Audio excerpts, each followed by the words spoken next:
Hey guys, welcome to the Overnight Journey Season 2, vlog number 47. I want to say a special thank you to Donna and my sister Megan for making donations. Greatly appreciated.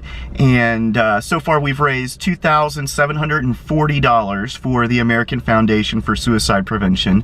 Absolutely awesome. Thank you all very, very much for your support. If you want to make a donation, you can click the link that's in the description of this video, or just go to theovernight.org/participant/Nick. One of the things that has struck me about this journey doing fundraising for AFSP is putting yourself out there.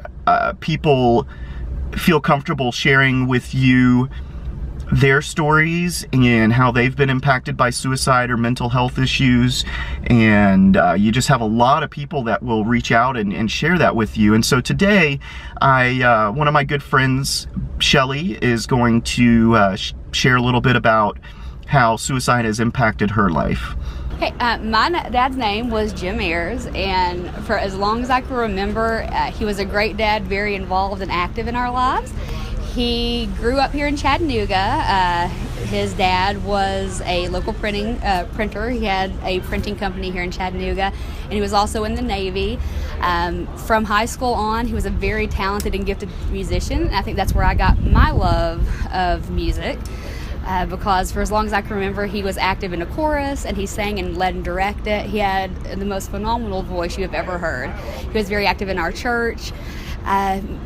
Most of his time was spent minus family time and helping care for his parents, and spent with us would be on the ball field. I have many fond memories of going with him to football games as he officiated, spending time at the old UTC field going with him.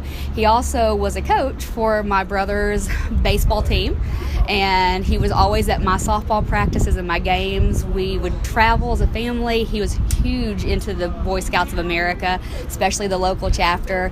I know he and my brother spent every summer working up at Skymont at the riverfront. He was the aquatics director, and so he was always active. And I think from an early age, he gets out with a daddy's girl. I idolized my dad like most girls do. I felt like he could walk on water. And I think that's part of the reason why you don't realize the struggles that people have. 20 years ago, on April the 10th, is when my father took his life.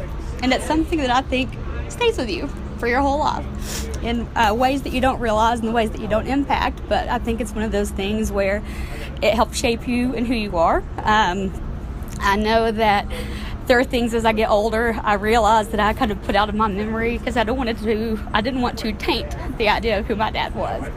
But he had demons that he struggled with, like most people do. And I think a big part of being in the Navy and being a man in the South and in the Bible Belt, you don't want to admit that you have failures or forthcomings or misgivings.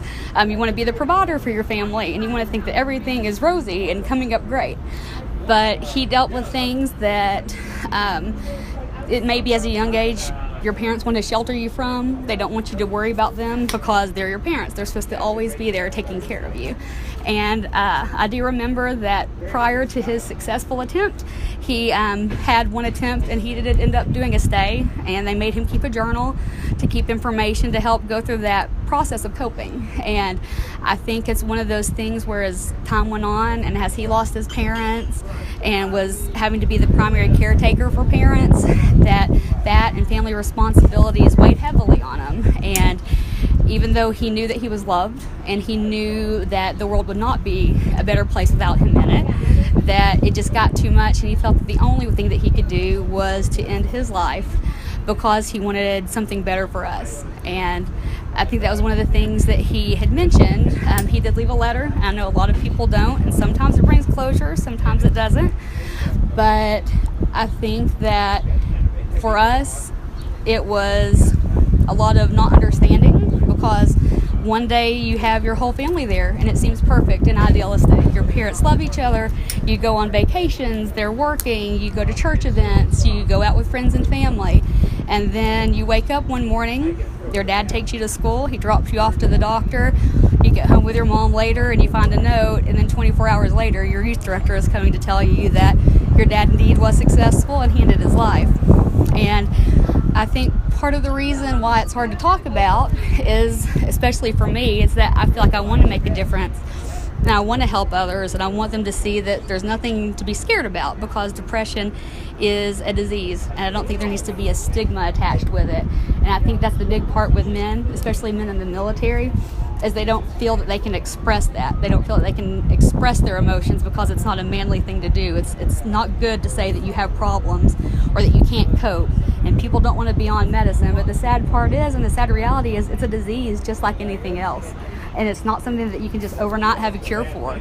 And that's why I'm so passionate about it, because I have lived 20 years of my life, a great life. I've got a wonderful stepfather and step siblings.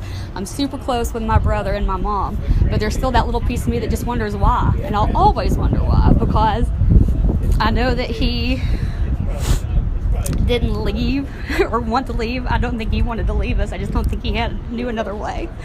And I think that it was easier for him to let go of us than us to have to deal with forever trying to let go of him and having to see him battle demons for his whole life. And so that's why I live every day. And part of the reason why I want to help others, and that's part of the reason why I'm in social work, is because I want other people to realize that there is another way. Like, it's not a problem to admit that you don't feel good all the time. And it's not a problem to admit that sometimes I need help, and if I have to be on something to help it, then so be it. It's okay to talk to someone. And I think that there doesn't need to be a stigma. And I think in the South and with men and within the military, there's such a huge stigma, because especially in the religious aspect of it, it's a sin that someone has killed himself. But I think also that we have to realize that we shouldn't be judging people for things that they're dealing with that you don't know anything about.